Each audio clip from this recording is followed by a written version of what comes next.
Hey y'all, happy Thursday. I pray that you are well, doing amazing, feeling amazing, holding on to hope and faith, you guys. I'm sitting here at the table, usually is where I read and meditate before God and write in my journal before the kids get up. And I had a revelation a few days ago, and God kept bringing me back to Matthew, the lunatic man. No, the guy who was bringing his lunatic son to the disciples for this thing to be cast out his son. And he was asking God, like, okay, I'm bringing him to the disciples and nothing happened, right? So we're in Matthew 17 and 16, and it says that he brought them to the disciples and they could not cure him. Then Jesus answered and said, O faithless and perverse generation, how long shall I be with you? How long shall I suffer you? Bring him to me. Right? This is what Jesus is telling the man. And Jesus rebuked the devil, and he departed out of him, and the child was cured from that very hour. Then came the disciples to Jesus and said, Why could not we cast this thing out? And Jesus said unto them, Because of your unbelief. For verily I say unto you, if you have the faith as a grain of a mustard seed, you shall say unto this mountain, Remove from this place, and it shall remove, and nothing shall be impossible to you. This kind goes out not by prayer, but by prayer. This kind goes not out, but by prayer and fasting. And the revelation that I had gotten, I read the scripture before. I'm in Matthew. I read it before. And every time you read the Bible, you always get a different revelation, or you always get just something that just brightens up. The revelation that I got the other day was for Jesus to cast out. Jesus was always in a state of prayer and fasting. That was the revelation. He had to have been always praying and fasting in order for these demons to be rebuked the minute he spoke into it. That means Jesus was already in a state of praying and fasting. A lot of the things that we're looking for, and I'm a repeater, I know, some of the things that we're looking for, some of the things that we need, some of the curses that we need broken off of our lives and off of our children and in our homes, in our marriages, and in relationships and in family, and, dealing with toxicity and all of that stuff. Some of those things can only be brought out by prayer and fasting. And a lot of the times we're not seeing these things come to pass as God would like for us to see them come to pass, because we're not in a state of praying and fasting. God is calling us in this hour, in this time, to pray and fast. To pray and fast. There's a distinction here, you guys. I don't plan on being here long, but there's a distinction here between the disciples who could not cast this out, and Jesus. Yes, of course, how can you decipher between the two? Because Jesus is Jesus. He's just that bomb. But it's saying we have the same power as Jesus Christ have. Like everything that he can do, we have the power and authority to do that. Right? Right. So the distinction is they could not do this. They could not do this without praying and fasting. Look at what happened between a fasting and prayerful life and not. You couldn't cast it out. You cannot. So God is saying, God, and then I wrote on the side of my book in my notes, in my Bible. Y'all, my Bible is just so fragile and so pages, the whole front, Genesis 1 through 8 gone. TJ done. But this, I always go to my Bible.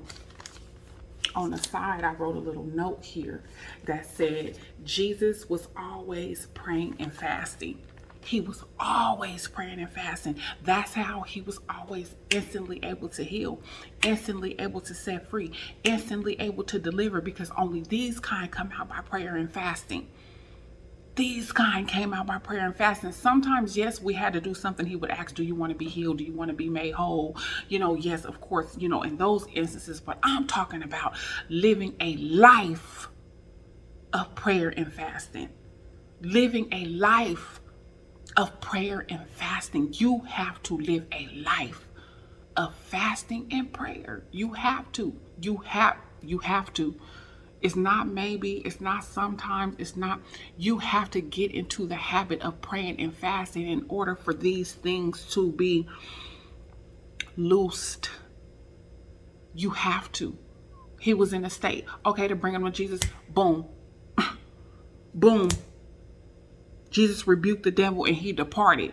I rebuke you. Bye. Sometimes we can rebuke a lot of things and then we keep seeing that thing come up. Why are we still dealing with this 5 years later? Why are we still dealing with this 10 years later? Why am I still dealing with this? Because we're not in a consistent pattern of praying and fasting.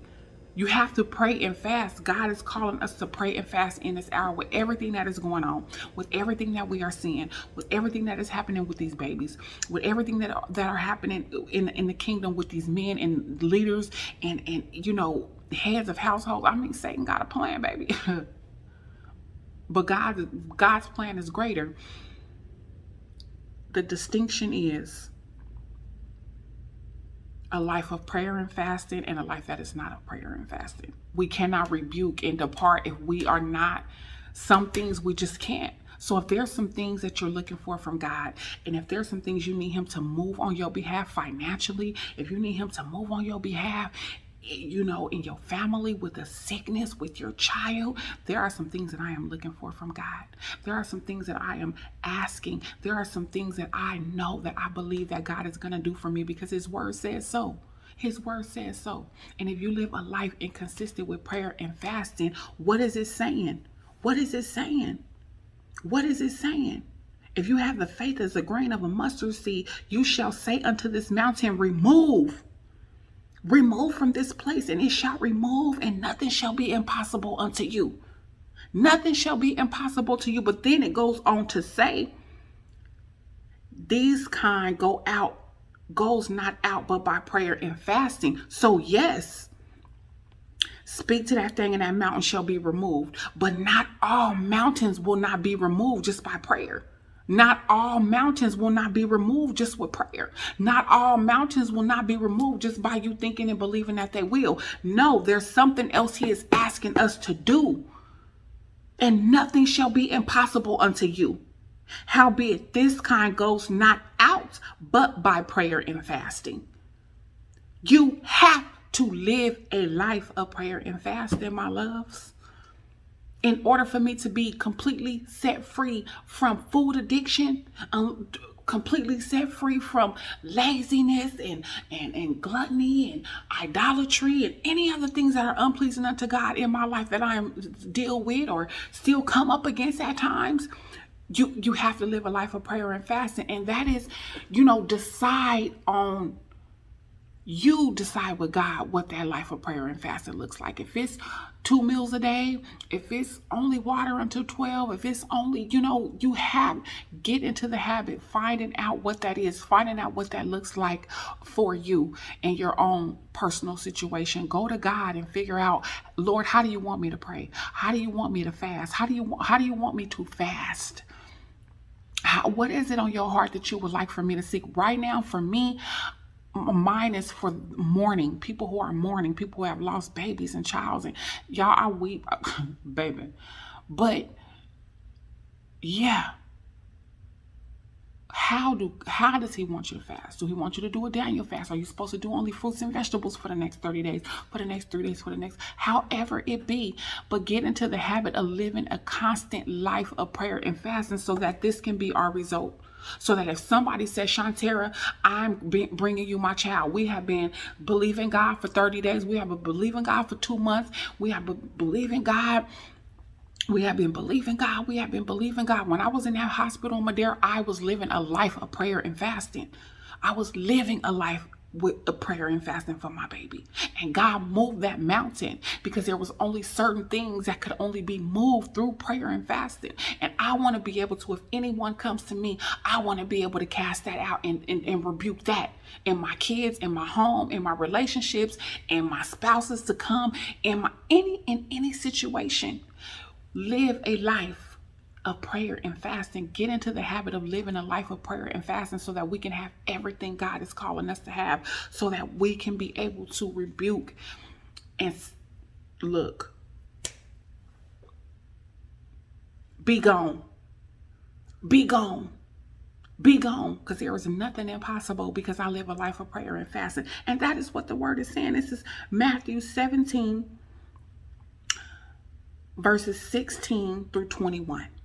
Matthew 17 verses 16 through 21. And the other day I was just like, whoa, because I had read it. I was reading it already and God took me back to it. And I said, the revelation was God was already fasting. You was already fasting and praying. That was a lifestyle that you lived. You was always praying. You was always fasting. So that way you were always ready and prepared for any situation that came up that needed to be rebuked. You didn't have to go and fast. You were already in the state of praying and fasting. I love you guys. To God be the glory today, tomorrow, and forevermore. This is Bonnet Tales Table Talks. You guys have a blessed and wonderful Thursday. Oh, wait. And until the next time, inspire, be inspired. I love you guys. God bless you.